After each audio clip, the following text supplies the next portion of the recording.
Welcome back again to this special series on answering all things military related when it comes to your OCD tendencies. In today's episode, we're going to tackle the question, how do I know if this is a normal military worry or if it's actually OCD? Here's the truth. Military life gives you plenty of real things to worry about. Trust me. But OCD takes those real concerns and turns them into mental torture. And here's the concerning part. The average time from symptom onset to proper OCD diagnosis is 7 to 10 years. For military spouses, it can be even longer. And I've met so many military spouses who are like, oh, I'll wait until the next duty station to get therapy. Then they get to the next duty station. They're like, oh, there's just so much going on. I'm going to wait until after his deployment, or I'm going to wait until after he gets promoted. There's no time like the present to get help and support. And that's why I've also opened up my therapy services to also include coaching so that no matter where you live, you can still get support.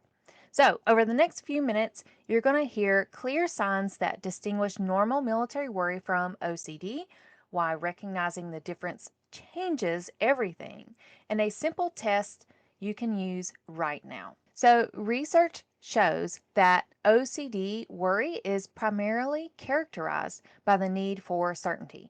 You're wanting things to feel 100% certain or guaranteed and like you're in control. On the flip side, normal worry motivates you to problem solve. So let's break this down a little bit further. First of all, normal military worry includes concerns about real current situations. It's worry that motivates helpful action, and the anxiety decreases when you get information. And so let's compare that to the OCD worry. With OCD worry, the what if thoughts spiral endlessly. Second, the worry also demands impossible certainty. So it's like continuing to worry about unanswerable questions. And last, the anxiety increases even when you get reassurance. So it's like you can never feel resolved or at peace. It feels like your mind is still constantly going and spinning on that worry. All right, here are some military specific OCD red flags, and I encourage you to watch for these patterns. When you have OCD tendencies around deployment, you are checking your phone obsessively for messages, you're needing constant reassurance about safety, you're mentally rehearsing the worst case scenarios. And I have totally been there. I remember being pregnant. My husband was deployed to Afghanistan, and I was living alone in Germany. On this particular night, I knew my husband was moving from one place to the other. So he was going to be riding in a convoy or those Humvee things. And so I was very worried about the IEDs in the road or just them getting attacked. I mean, of course, right? I mean, they're moving from station to station out there in Afghanistan. So, anyway, during the middle of the night, I hear a knock at the door. And don't you know, I had already mentally rehearsed in my mind that whole gut wrenching what if scenario of what if he doesn't come home. And it makes me emotional even thinking about it because it was so stressful. And it's the type of stress like no one sees behind the Facebook pictures. Because, like, yeah, we had a fantastic time in Germany, but we also experienced time apart when he was deployed to Afghanistan. So, on this particular night, I hear a knock at the door, and I thought, oh no, this is it. So, I go to the door. I look through the peephole first, of course, because you're always hyper vigilant about your safety. So, I look through the peephole, and it's a woman standing out there, and she looks to be in ordinary clothes. So I pop the door open very slightly to see what she wants. And y'all, you wouldn't believe it. It was my neighbor's wife. And I'm serious. This was like 1 a.m. in the morning.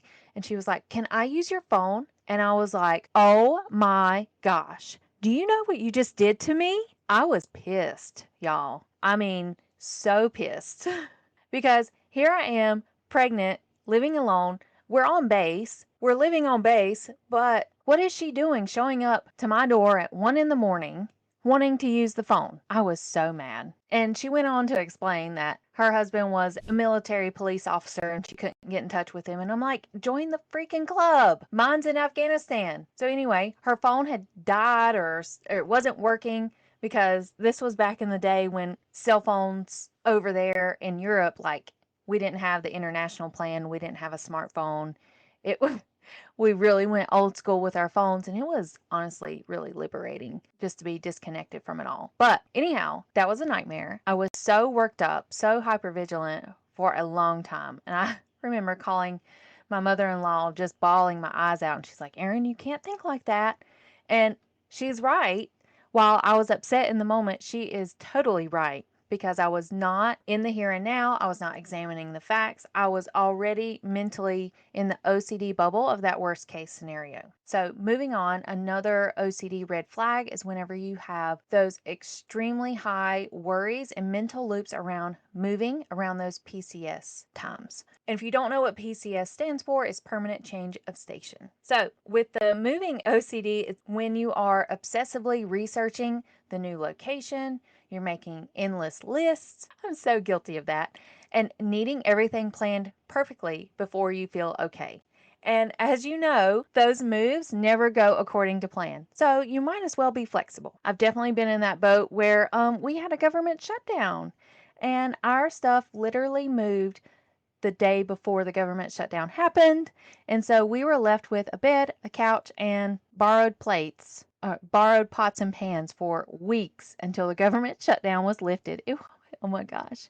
So many memories from the military. Wow. Now let's talk about the safety OCD. This is when you are checking locks multiple times, you're having excessive worry about base security, and you may even experience intrusive thoughts about accidentally hurting yourself, hurting your family, all of those scenarios around harm. And so here's that test that can help be a game changer for you.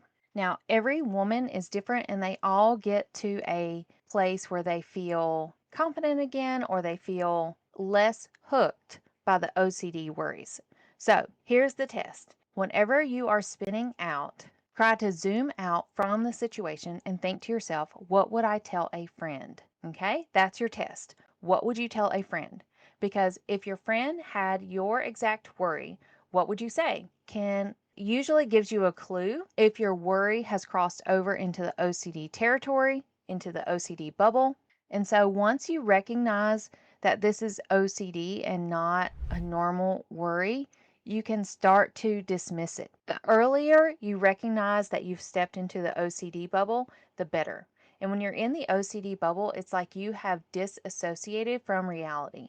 Kind of like going back to that story of me worrying my husband was not coming home. I was mentally already visualizing all the worst case scenarios. And I've heard plenty of women say the same. But if you can catch yourself to stay on this side of reality in the here and now and not cross over the bridge into the OCD bubble, the better off you're going to be.